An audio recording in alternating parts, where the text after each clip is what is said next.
en welkom op Ryt hom met Renata. Vandag gesels ek met Leon Kreer. Hallo Leon. Hi. Ek het al van tevore met jou ook gewerk op 'n televisiereeks wat skreeusnaaks was wat jy ook geskryf het. So ek dink dit is seker nou veilig om die aanname te maak dat komedie is beslis 'n voorliefde van jou. Ja, jy is heeltemal reg. Ag Renate, ek hou baie daarvan om realiteit te vat en baie keer die donker goed van die lewe te vat en dit dan snaaks te maak. So byvoorbeeld Pinkfoot moes nooit gebeur het nie. Ek en my vrou het 16 maande gelede 'n seentjie gehad. En Basjan. En hy dit is 'n aanslag. Toe een oggend 3 uur.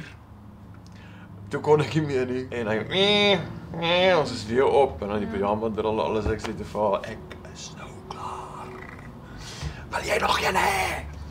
En ek sê te vir ek gaan nie 'n show skryf oor 2 ouers wat 'n kind het nie want dit is al gedoen, maar en toe ek 5:00 die oggend vir my rekenaar inskuif, 3 dae later is die teks 3/4 klaar. Maar dit is eintlik satire, jy weet, en toe dog ek, jy weet, alles wat vir my donker in die lewe is, skryf ek uit. Sal iemand soos ek wat nou nog glad nie kinders gehad het nie, maar wat dalk ver in die toekoms, baie ver in die toekoms beplan om kinders te hê, gaan dit my afsit of sal ek dit ook geniet?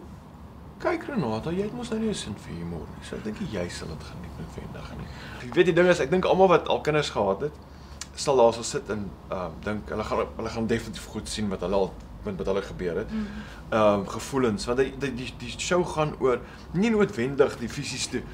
Hy nou al die doek omgeraai. Nee, sulke goed. Ek vat dit van 'n moderne man se point of view. Hierdie ou doen alles al klaar.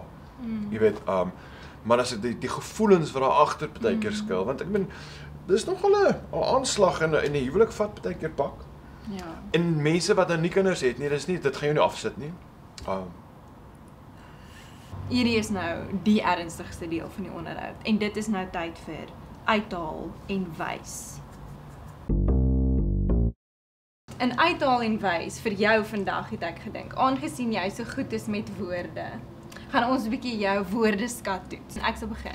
1, 2, 3. Appel. Hierso is die alfabet as jy wonder. Beesmis. Celsius. Dronkie. Etter. Foefo. Igloo. Jakkels. Kalm. Lullaby. Mama. Nols. Wat's nog? Nols. Ek het nie maar. Onder. Peper. Kort. Rasta. Sies.